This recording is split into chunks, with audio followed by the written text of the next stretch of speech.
DCEO provides for people are LIHEAP, which we're talking about tonight, which is a energy assistance program. We have community service block grant, and we also do weatherization. And those three programs, historically, you sat face-to-face with someone to fill out an application, and because of COVID, that became difficult. So we put together what we call Help Illinois Families.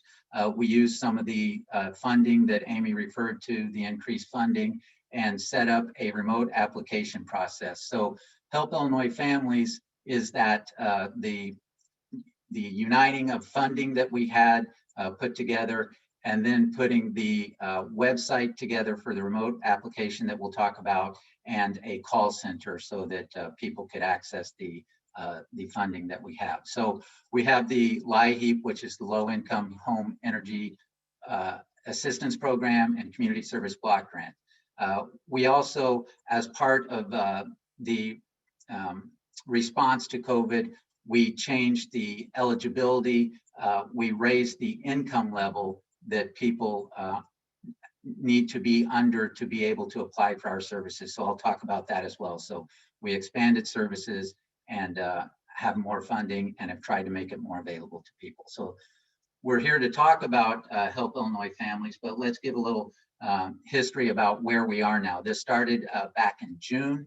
We went live with helpillinoisfamilies.com, and since that time, we have dispersed $100 million to over 160,000 households. That's with the LIHEAP funding, and the CSBG funding. We've given $13 million to the 36,000 households. I'll explain a little bit later about some of the CSBG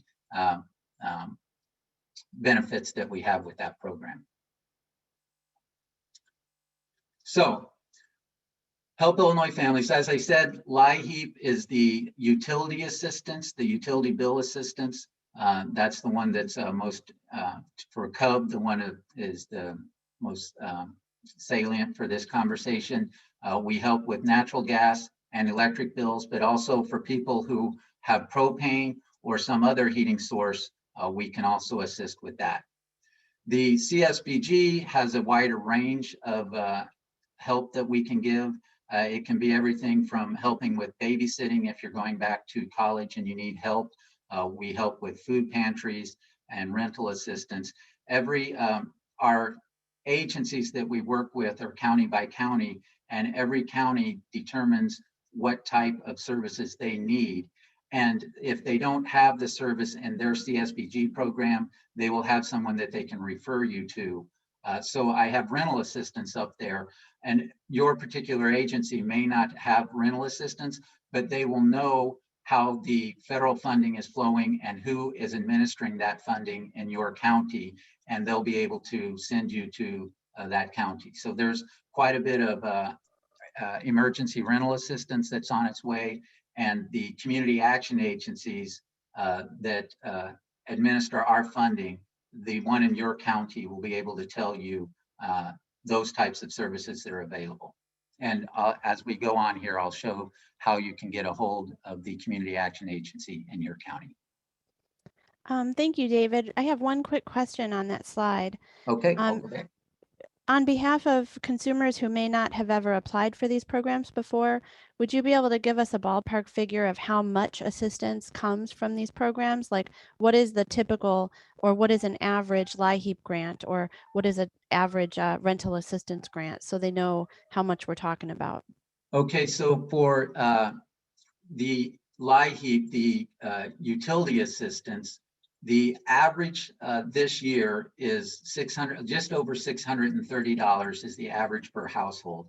That depends on the number of people in the household and the income level in the household, and then if there's an arrearage, so an outstanding bill. But this year's average is $630. For CSBG, it's harder to say because it depends on the need that the client has. For the emergency rental assistance, the federal government just gave a large amount to the state of Illinois. Cook County and Chicago received funding directly from the federal government, and the money that came to the state is going to be administered by the Illinois Housing Development Authority.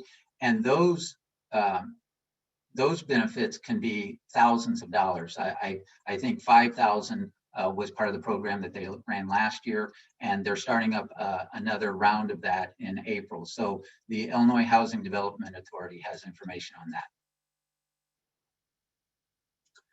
So I mentioned earlier that we expanded income eligibility, and I think this, when we talk about the assistance, the earnings that you can have in the last 30 days some people might not think that they qualify. So I've got up on the screen here that for a family of 4, the 30-day income, and you show pay stubs to show this, but it can be up to $4,367 for a family of 4. So previously that was a lower amount, and in response to COVID, it was raised to 200% of the federal poverty level. So people should check out on our website. We have for families that are larger, we have the numbers for those as well. So you should check that out to see if you qualify. So what's required when you come in to apply for LIHEAP? So we show a Social Security card here, and I want to explain, I think the next slide may talk about this as well, but we do require for residents of Illinois that have a Social Security card or an ITIN, which is an individual taxpayer identification number. That's for people who are here working but paying taxes. For people who have those, we require the evidence of those. But LIHEAP this year, as part of the governor's actions last year, we are able to serve all residents of the state, regardless of immigration status. So if a resident has a meter, an electric or a gas meter, and is a paying customer, then they are eligible as long as they're a resident of the state and they're a utility customer. So we will work with individuals that are in that category. But the required documentation then is your Social Security card. You have to show the proof of income over the last 30 days for any members of the household that are 18 or older. If there's no income, there's a zero income affidavit that you can sign to certify that you are zero income.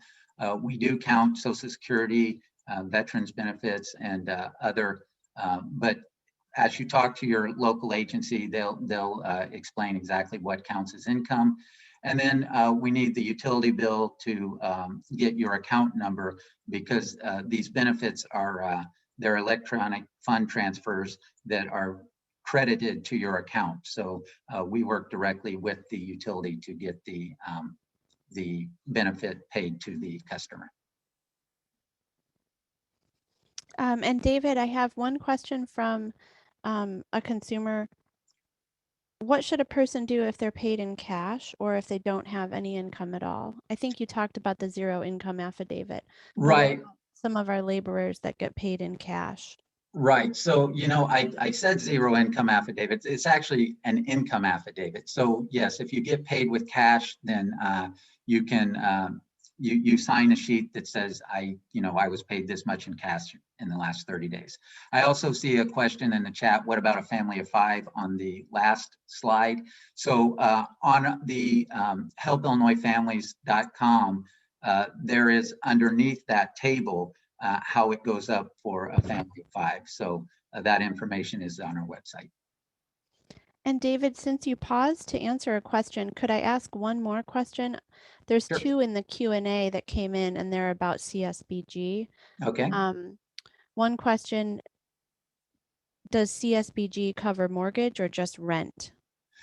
So, okay, that's the largest funding for rental assistance is the funding that's coming directly from U.S. Treasury, and the emergency rental assistance is for rent only this round. The CSBG agencies, if every agency does a plan every year that reflects the needs in their area, And if they have mortgage assistance, then they can pay mortgage assistance. But that will vary county by county depending on that the agency in that county, their annual plan. So that's kind of a complicated answer, but that is the way. Thank you. And the other question, which kind of ties to the previous slide, Ms. Joseph in the question and answer asked what to do because she doesn't have a social security card. She said, although I have a passport but I'm waiting for a new card and it's delaying the process. Are there other ways to prove your social security number? Oh, yeah, I mean, there are other ways.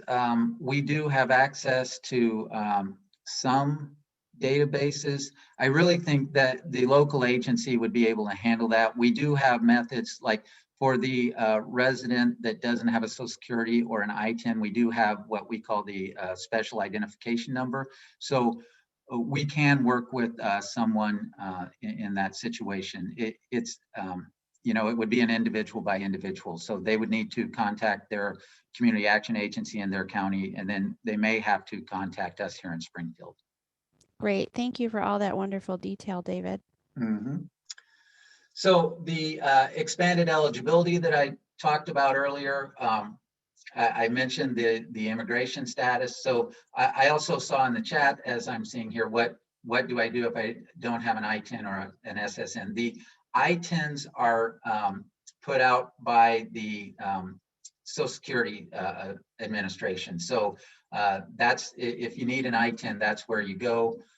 But I've said this, but any residents are, if you live in Illinois and you have a meter, an electric and a gas meter, then you are eligible.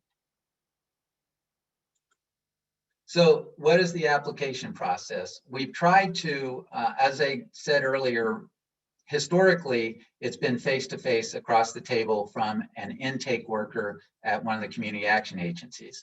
And in many locations, that's still possible, but due to COVID, everything's kind of slower because we don't have, we have to have more space and all this. So back in June, we created the helpillinoisfamilies.com pre-application. So you go on to that website and there's information that you put in concerning, your address and the people who live in the house and your utility and things like that. And that then automatically goes to the agency that serves your county. So the application process takes about less than 30 minutes, we're told, and then automatically routed to your community action agency in your county. And then they should be contacting you within a week. If you're not contacted in a week, we still, on our website, we have where to apply. If you, it's under the community tab on our website, and you can go and find out who your community action agency is and check on your pre-application that way. And people who are familiar, who have applied before, you're still able to go directly to your community action agency as well. You don't have to apply through the pre-app. We've done the pre-app because we know that some people, you may work during the day and it's easier in the evening, or you don't want to go see someone face-to-face right now during COVID. So we set it up as an additional way that people can seek benefits, but it's not the only way. David, we have two questions from the Okay. chat. Could I interrupt Sure. with those?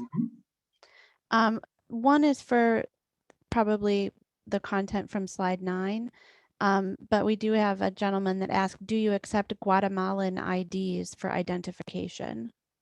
Yes, for someone who doesn't have an ITIN or an SSN, that's the way we would handle it. And we would create then in our system a special identification number for that person. And it would be so we would use the ID to connect that person to the number that we make. And then if they come back the next year, we would use that same ID number. So yes.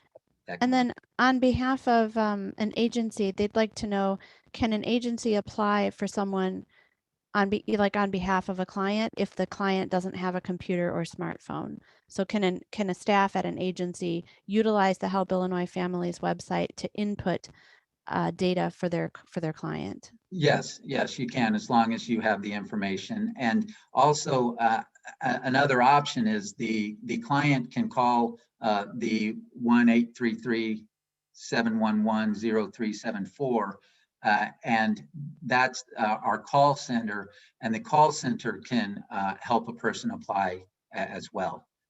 And you say in the slide that the call center serves over 30 languages. That's encouraging because I think some of the other questions that are popping up have to do with, alternate language barriers. Yeah, so we have at the call center, they have the language bank. So they have access to many languages. And in Chicago and the Cook County, I know that CETA works with a language bank type thing as well. So it depends on some of the agencies in some of the more rural parts of the state. There may be issues, but I would say reach out to us and let us know if there is an issue and if an agency knows of an issue. But you can always start with the call center number there. And the last thing on this slide, it talks about the deadline to apply for LIHEAP. So we have the deadline of May 31st of this year.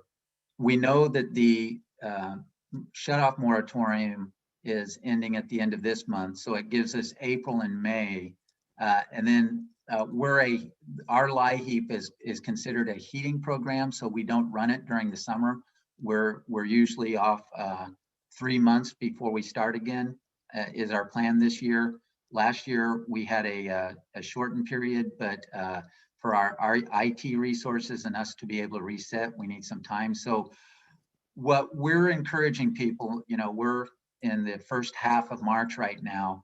If you see that you have a large balance, now's the time to come in because we know that there's going to be a rush in April and May. So we have the funding and the agencies are ready. So if someone is behind on their bills, now's the time to come in. Great, thanks, David. So I've said this several times, but just to put it in bold, this is the website that you can go to that can start the pre-application process, helpillinoisfamilies.com, all spelled out, no dots.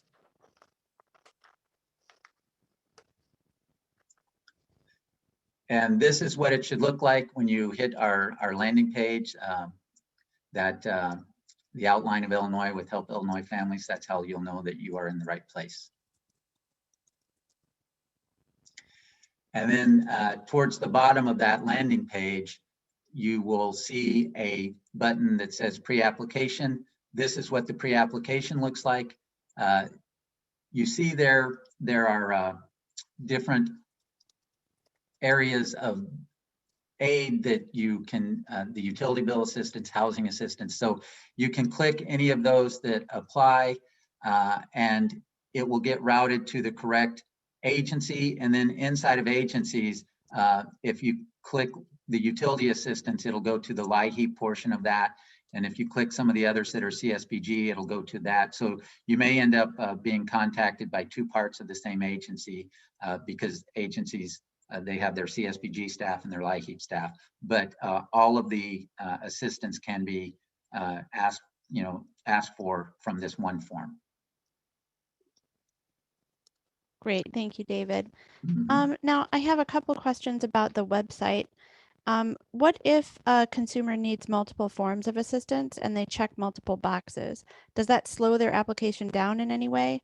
Would it be better to do each request separately, since if they need rental assistance and utility assistance, those might be going to two different places? Yeah, no, you do it all on, I'll back up to, yeah, you would check whatever assistance you're needing. And the way it works on the back end, the utility assistance, the LIHEAP, is separated and sent directly to the LIHEAP staff at the agency. And the CSBG item is sent directly to the CSBG staff. So both of those, the fastest way to do it is to do it with one application. It will get sent to the correct staff, and then you may end up with 2 phone calls because the CSBG staff will call you concerning the items that you check that are CSBG, and the LIHEAP will call you on the LIHEAP side. Okay, and then if a consumer has previously applied at a local office they are familiar with, can they still call or go to that office now if they prefer? And which route would be better? So if some people may be might feel safer using the online process, some people might be concerned about using all that technology and feel more comfortable just going to the church that they're used to working with. Is there a way to make that decision for a consumer? Well, I would say it's whatever the consumer is the most comfortable with. I think both of them will work fine. If you have a relationship with the staff, and if you feel comfortable, and if they're open, and all those things, then going directly there is fine.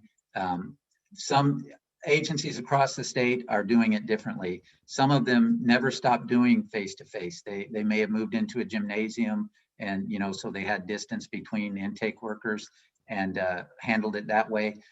Some agencies for a bit closed down completely and just did telephone and remote applications. All of them are up now taking face-to-face. So I think if you're comfortable doing that, I think that's a totally fine and acceptable way to do it. Like I said, I think going forward, we're going to keep the remote application process. I just think in today's world that there are some people who are more comfortable doing it that way, and would prefer, and I think for someone who works all day to do it on the weekend or in the evening might be easier for them. So we'll keep that option available, but you can do it either way will work. Okay, and one last question as we stay on this slide so everyone can see the website. There have been there's several different questions that overlap, and I'm just going to read one out loud. How is funding distributed? Is it a lottery system or paid based on the greatest need applications? So I'm assuming that that is about the LIHEAP program, and there have been some other questions about the average grant amount, and is there a cap on the grant? And would you be willing to explain for our audience a little bit how the DVP and RA come together? Because I know for the general public that is a little mysterious, the way that those amounts are calculated. Okay, so the funding, the way we start with our funding level statewide, and it gets distributed throughout the state according to the Census Bureau data on the number of people in poverty in the different counties. And there's a little bit more, but most of it, the majority of the weight is on the number of people in poverty. So every county gets their allocation that way. And then once every year when we allocate the funding to the agencies, then there's a benefit matrix. And the benefit matrix, that's set up according to, there's a geographic component. The north part of the state gets a little more than the south part of the state because it's a lot colder there, and we are a heating program. So the benefit matrix, there's a north and a south, and then it depends on the number of people in the household and the income level of that household. So people from 0 to 50% federal poverty level get a higher benefit than someone from 50 to 100, or from 100 to 200, or 150 or 150 to 200. So we do have different categories, and the benefits are larger for according to the income level. So would it be safe to say, just to boil it down to rather to simplify it, the larger the family is, the bigger the grant is going to be. Correct. And the more intense the poverty is, the bigger the grant is going to be. So a family of 6 with a very low household income is going to qualify for a much bigger grant than a family of 2 with a greater amount of income. So that's why for the public, it's hard to discern because they can talk to their neighbors and say, oh, I got $400 and then the neighbor got $500 and they can't figure out why. So Right. there's a lot of nuance to that math behind the scenes. Right, right. And then you mentioned DVP versus RA. We should probably explain what that is. So DVP is direct vendor payment. That's the one that's purely defined by your poverty level and the number in the household. And that's an amount that we can say exactly this is what you're going to get. Reconnection assistance is the RA, and that is for people who are in either disconnected or in imminent danger of being disconnected. And there are caps on that, but that amount will vary according to how much the person owes to the utility. Yeah, thank you. A lot of LIHEAP jargon there. Right. But I think the takeaway for the consumer is that um, if your bill is exceptionally high and you're disconnected or about to be disconnected, there's an extra pot of money that can be applied onto that base amount, and that is up to $1,000, right, David? Yeah, I think you're right. Okay. You probably know it as well. Yeah, I believe it is, yes. Shall we move on then? Or do we have any more questions? Yeah, let's move on. I think we have a formal Q&A page as well. Okay, so on behalf of CUB, we did put together some frequently asked questions just in case we didn't have such stellar audience participation. I'm really grateful that we got so many questions from the public. So I'm going to recap because some of these things might have been covered in the beginning and some of our attendees may have joined late. But we frequently get this question. I submitted a pre-application via helpillinoisfamilies.com some time ago. How do I check on the status of my pre-application? Right, and that's a good question. It's one that we've gotten, and the best way to do that is to go to our website and find out who your local agency is, and call your local agency and ask. I know that's we set up the Help Illinois Families in just a few weeks, and we don't have a tracking system. We're working on one. I think hopefully next year we'll have a tracking system for the pre-applications.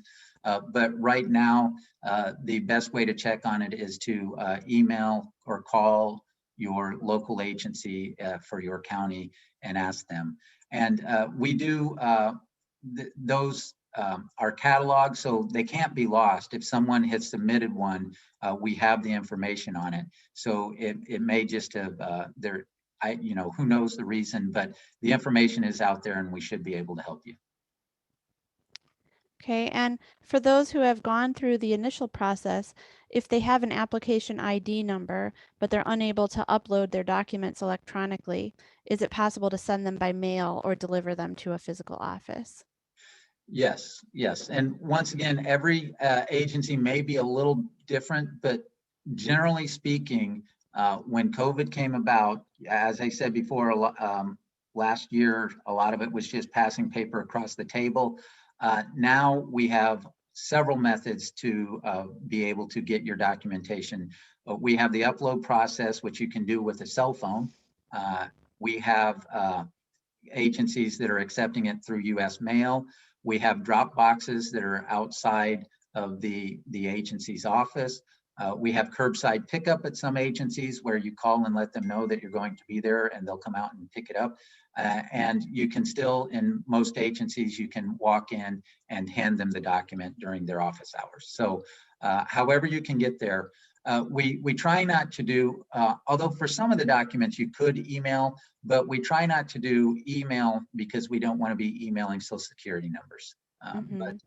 That's a good point. Mhm. Speaking of social security numbers, would you mind answering one more question from the Q&A tab? Sure. I think we talked about this earlier, but this may be a late joiner. Mr. Burnett says, for energy assistance, my wife misplaced her social security card. The process to receive a new card would take too long. So the program might be over by that time. What can he do? And we get that a lot, and I know you answered it. Would you reiterate the alternatives to a social security card? Yeah, there is you know, one quick thing, if you've ever received LIHEAP benefits, then it's in our system. And previously we required proof every year. So we required the photo of the copy of the card every year. But now if you've ever had our LIHEAP service, we can accept the historic presentation of the card. So that's one way. If you've lost your card, you should be able to work with your local agency and either do a special ID number. I hope I'm saying that I don't do this, so I'm hoping I'm saying this right, but you can get a special ID number, or I know that it's possible. That's what I'll say, and work with your agency. And I'll say if you can't, if your agency, you're still having problems, you can email us at the state. We have an email address on our page. You can email us and we'll work with you to get that accomplished. Great, thanks. Should we move on? Okay. Yeah. So I think we did cover some of these earlier. We know that there's a zero income affidavit or income affidavit form if somebody either doesn't have any income or doesn't have check stubs because they're paid in cash. Then we talked about the languages. I have seen a number of questions come up in the chat about some especially unusual languages. We have some entities that work with refugees. The clients are speaking indigenous languages from places like Guatemala and Peru. So I think we've already talked about that, but it might bear repeating how many different languages are available on the hotline and how to navigate that system. Yeah, so the Help Illinois Families, which is the 1-833 number that I think it may be up on one of the next slides, that call center has access to a language bank that has over 30 languages. Now, there's a lot more than 30 languages in the world. So, you know, a particular native language, indigenous language, and we may have trouble with, but that the language bank should have for most of our clients would be able to. Great. And then of course, if there is a need to have an interpreter, it shouldn't be a problem for the client to have someone with them helping them interpret the language, right? No, that's absolutely fine. Yeah. Okay. Okay, any other questions coming in from the chat? We did get an interesting question. Somebody was talking about a client whose bill, the bill comes to the trailer court to the landlord with a copy to the client, but LIHEAP doesn't accept that application. That's kind of an unusual scenario, and I can probably answer that, but if you'd like to, David, go ahead. Well, I would think we would be able to handle that. I mean, we can handle if the utility bill is part of someone's rent, we have the ability to handle that. So I would think in a scenario like you said, if it wouldn't be handled the same, I would think we would still be able to handle it. We have, I think they call it cash payment, and the cash goes to the landlord as to cover the part of the rent that would be for utilities. So I would think it would work. I believe the scenario he's talking about is one, it's a loophole that I've seen before. It sounds like there's a bill for the unit that's in the name of the landlord, and the landlord just expects the customer to reimburse. So there's an individual utility bill, but it's not in the name of the low-income client. So that low-income client can't apply for direct LIHEAP. But they also can't apply for the cash assistance because they don't have a lease that says utilities included. Do you know if there's a workaround for that kind of a situation? Because over the years, I have heard of various scenarios where what seem to me to be unscrupulous landlords are setting it up that way. You know, Amy, I think that is beyond my level of technical knowledge. I think if whoever had that question, if they could email it to either you, or if you want to, I think we have an email coming up. If they can email us, we can work with them. I just think I'm nearly certain there's a way we can figure it out. That ultimately the person is paying for energy, and so we should be able to figure out a way. Good.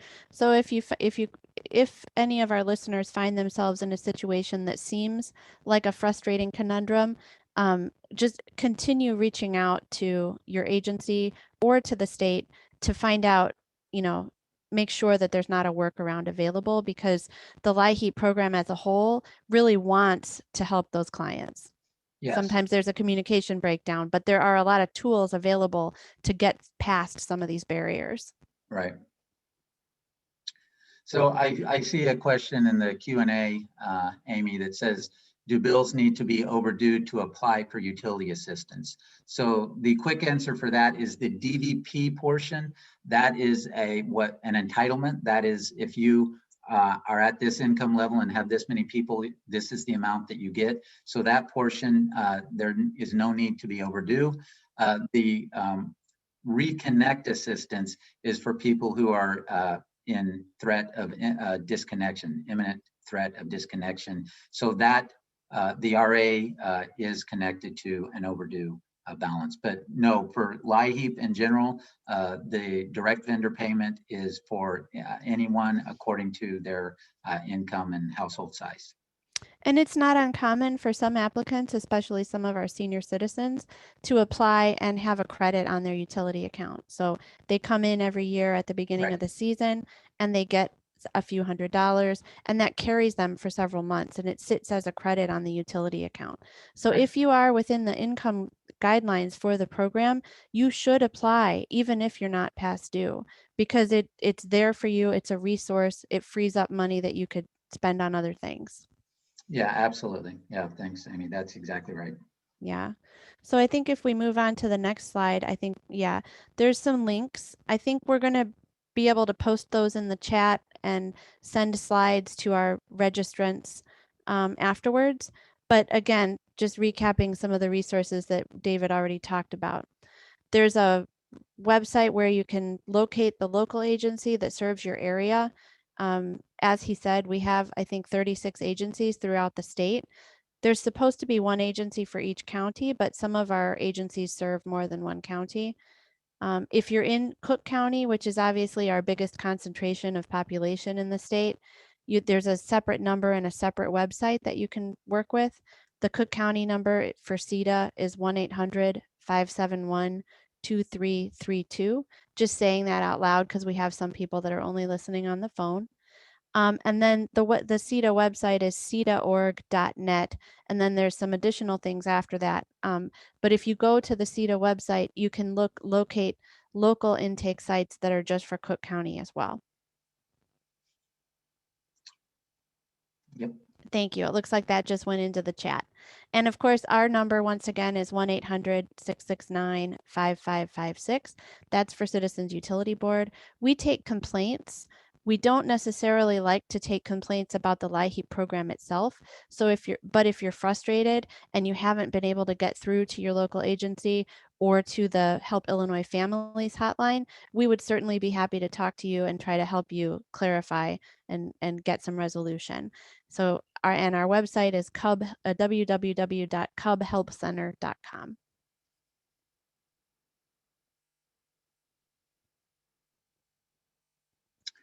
So I believe this is the last slide, and it tells you if you know someone or if you're in the category, you can go file your pre-application right now. As Amy just said, if you fall into if you meet the criteria, this is a program that is designed to assist, and it's available, and we have funding. And the COVID has created difficulty for people, and So we want to help. We've had the funding available, and we need people to come and talk to us. So you can, once you apply, you can check your status. We have the hotline number to check the status. So between our Help Illinois Families, or if you want to go directly to your agency on that the website on the last slide, you can find out how to apply and seek the assistance. Deadline May 31st.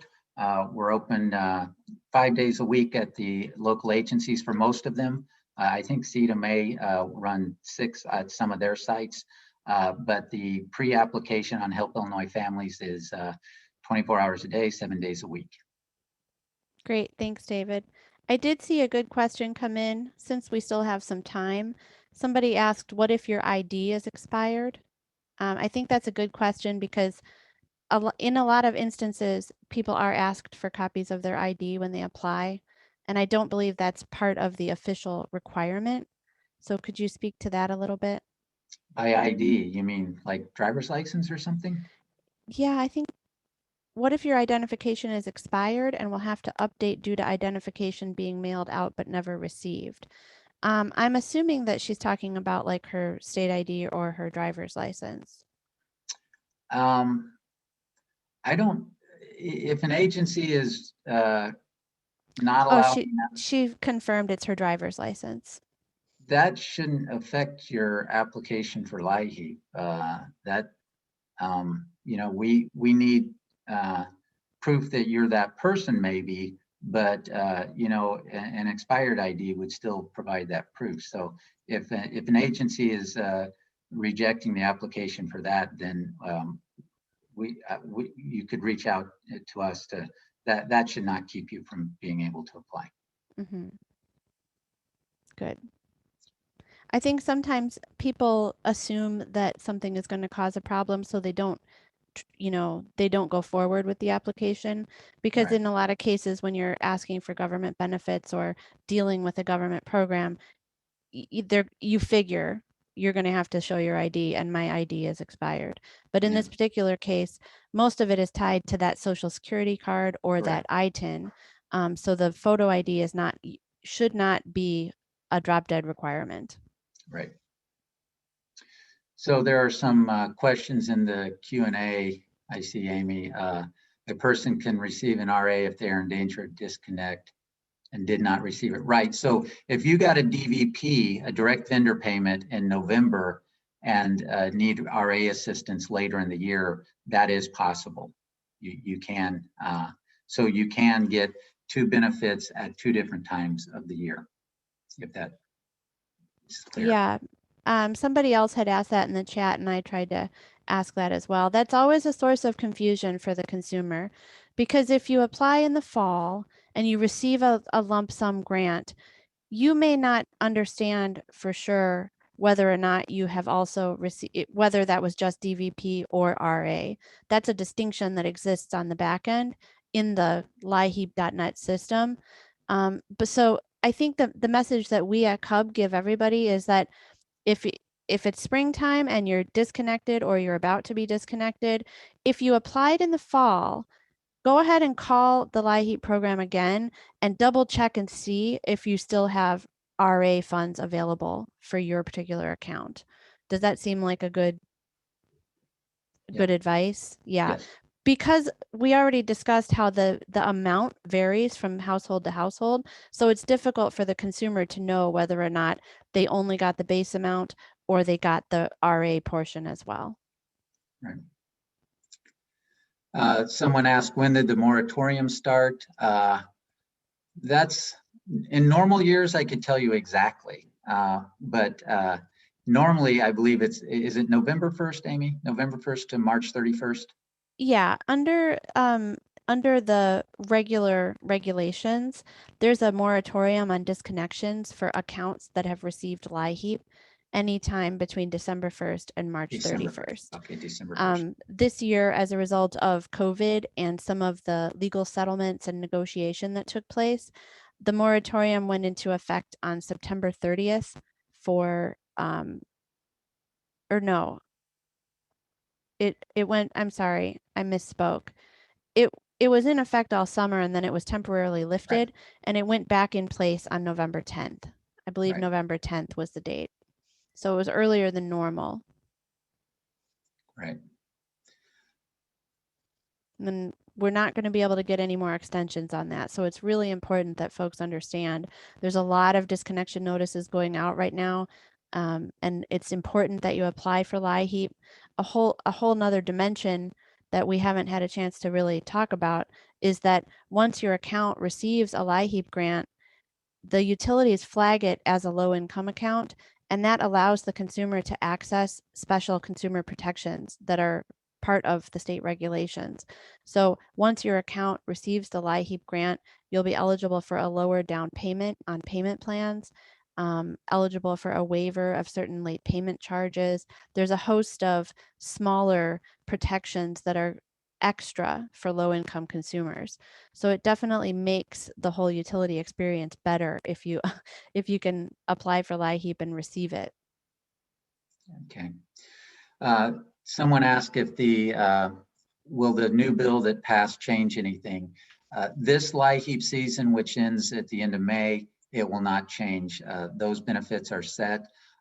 We are setting the level of assistance for next year, and the recent bill does have money. The stimulus that was passed yesterday, I believe, does have money in it for LIHEAP, so it will affect next year's benefit matrix, but for right now it won't. It will not expand eligibility. I think next year we're likely to be, we haven't finalized this, but I think we're likely to be at the 200% again next year. So that's that. Is there assistance for people who are behind on their bills, but their income exceeds the limits? The LIHEAP limits are, those are set federal and state legislation, actually, well, regulation and legislation set. So we can't give LIHEAP for income over the limits that were listed. I see in a couple places I did the pre-application and I haven't heard back. The thing I would say about that is you can go and check, you can go to our website and find the agency in your county and call them and ask them about it. And if that still don't get a response that you want, you can reach out to the state. We get a few of those, but for the most part, agencies handle it. So I would encourage you to reach out to your local agency and ask them. Like I said, the information should still be there.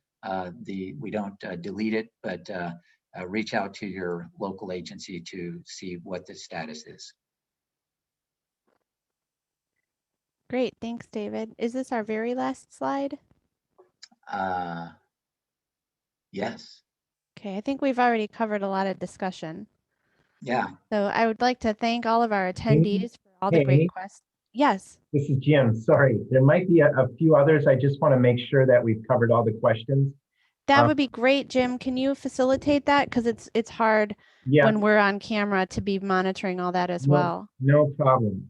There were a couple questions that came in. We had a lot of questions about receiving a payment in August 2020. Do I have to wait until August 2021 to receive any additional benefits? I'm going to throw a couple of these questions up because they're all related. If you already received help, can you get more help if needed? Another one about 12 months. Am I eligible again before 12 months? Is there a maximum number of disbursements that I am eligible for in any 12-month period? And again, what if a client has used the program 4 months ago? Can they apply again? All related to the same questions about the time period of benefits. So I'll take that. So the DVP that we talked about is a per program year, you get one DVP. This program year, because of COVID, was a little different than before. So we started at the end of July and it's going to the end of May. And we haven't set the exact date that we're going to start the next program year, but it's going to be in the August-September timeframe. So we'll be sending that information out when it's finalized. I know we only have a few minutes left, so this is there is the possibility, depending on our funding level, that a secondary DVP would be sent out, but it would be sent out uniformly to all previous applicants. So there may be an additional payment, but that's like not entirely certain yet. It depends on where we end up with the applications here after the moratorium ends. So we don't want to end the year with funding available, knowing that people need the assistance. So, but if it happens, it will not be on a one-by-one basis. It would be something that would be applied across all previous applicants. Thank you, David. I have 3 more questions, if we can squeeze these in. Can you apply for utility and rental assistance in one application? Well, you can, the local agencies are not going to be, for the big rental assistance, there was the state of Illinois got over $800 million from the US Treasury for rental assistance. That's actually being run through the Illinois Housing Development Authority, IDA. So when you apply for the utility assistance, if you check rental assistance, what's likely going to happen is your local agency is going to direct you to the application process for the IDA funding. So the quick answer is no, one application will not get you both of those, but the community action agencies that administer our funding, they're designed to do referrals. So they should know about the IDA process and how to direct you towards the rental assistance in the IDA program. Great. Thank you, David. And then 2 more. Several people have asked a reiteration of what people can do if they have no income. So it's at the agency. You can still do this remotely because they can email you these, but there is an income affidavit. And if you have 0 income, you sign stating that you have 0 income. So and that's the same with cash if you work for cash. So there is a system in place for a client to declare what their income is. And finally, here we've got 1 more question. Thank you for your patience. What happens, and thank you everyone for your patience for listening through all this. What happens if your income is over the poverty level, but 65% of your income goes to rent? Can I still apply for LIHEAP? Well, it's the income levels that were shown on that slide, and then for families up to 4, and then if you're above 4, you can get the information on our website. If you're above that, then the LIHEAP is that is the income limitation for LIHEAP. If you're above that, then a LIHEAP is not available to you. So I guess the quick answer is if you know, LIHEAP isn't available if you're above those limits. And I'm wondering just 1 more time if we can give, if people have follow-up questions, the Help Illinois Families website and the 1-800 number again, if you don't mind. Yeah, I can. Right there it is. We'll leave it at that. Excellent.